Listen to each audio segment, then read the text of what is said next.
Yo les gars, c'est ton Blacky, j'espère que tu vas bien. On se retrouve pour une nouvelle vidéo remplie d'actualités comme toujours. Donc sans plus tarder, let's go pour les news. Ce week-end au Luxembourg, le rappeur Zola a décidé de piéger ses fans en se déguisant. Vous attendez qui? Personne. Allez, je me casse alors.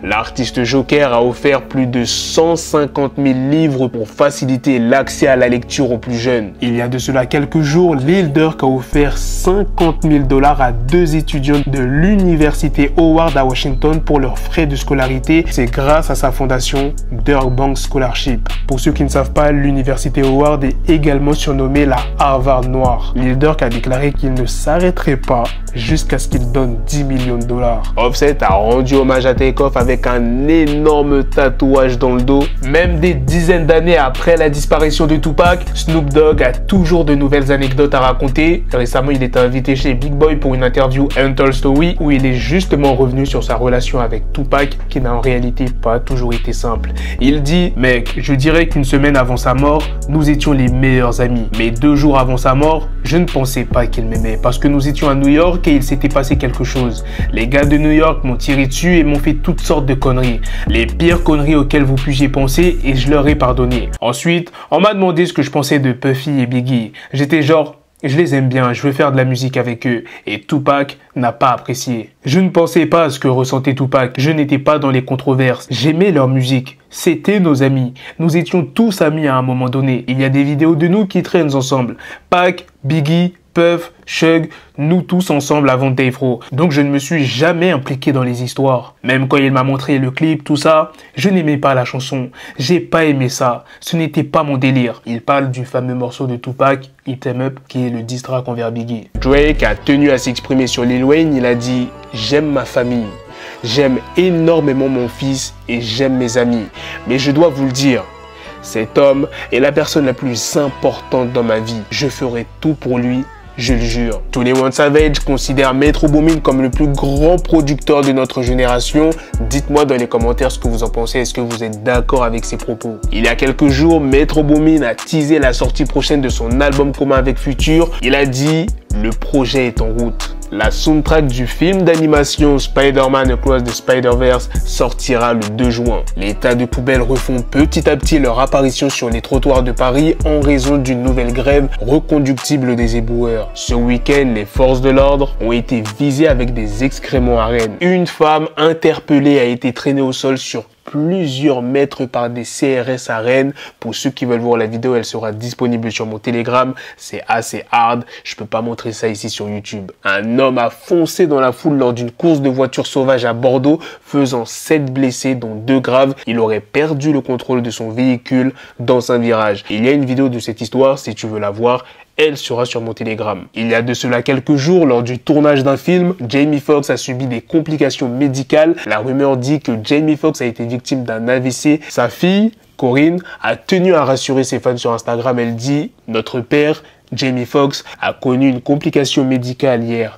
Heureusement, grâce à une intervention rapide et de bons soins, il est déjà sur la bonne voie pour se rétablir. Nous savons à quel point il est adoré et nous apprécions vos prières. Nous demandons de l'intimité pendant cette période. Swizz Beatz sortira son EP V2 le 21 avril. Voici la tracklist du projet. Pas mal d'artistes très connus y seront tels que Nas, Lil Wayne, Jadakiss, Benny the Butcher, Fabio Foreign, Lil Durk, A-Boogie. La tracklist du prochain album de Lil Banks, The Course of the Inevitable Tree, sortira ce vendredi. Est-ce que tu connais les restrictions dans l'école Donda Academy de Kanye West? Non? Eh bien, je vais te le dire. Alors, la première, les enfants se nourrissent que de sushis le midi. Ils mangent par terre et sans ustensiles. La deuxième restriction, le code vestimentaire tout en noir. Interdiction de porter du Adidas. Et la troisième restriction, interdiction de s'asseoir en classe. Travis Scott et Offset ont dévoilé une collaboration sur la scène de Rolling Loud En Thaïlande, je vais te parler d'une histoire choquante qui nous vient de Kilifi, où le pasteur controversé Paul Mackenzie a demandé à ses fidèles de s'affamer pour rencontrer Jésus, causant la mort de 4 personnes. Le pasteur Paul Mackenzie de l'église internationale Good News a été arrêté après avoir amené ses fidèles dans une forêt isolée de Kilifi et leur avoir demandé de se priver de nourriture et d'eau pendant 3 mois pour rencontrer Jésus s'ils mouraient de faim. Cette nouvelle choquante a secoué la communauté locale. Le mois dernier, le pasteur Mackenzie avait déjà fait face à des accusations similaires après la mort de 2 enfants dans des circonstances similaires. Malgré ces avertissements, il a continué à prêcher des enseignements extrêmes et dangereux qui ont conduit à la mort de 4 autres fidèles. Après la découverte des victimes, les autorités ont lancé une chasse à l'homme contre le pasteur Mackenzie qui s'est finalement rendu à la police. Lors de son passage dans un village de l'Ouganda, 6ix9ine a distribué des billets de $100 à tous les enfants du village. Drake a fait la première partie de Lil Wayne à Toronto. Selon IMDb, le rappeur Snoop Dogg a un QI de 147, ce qui est considéré comme étant un génie très doué. Pour ceux qui ne le savent pas, la moyenne mondiale est inférieure à 89.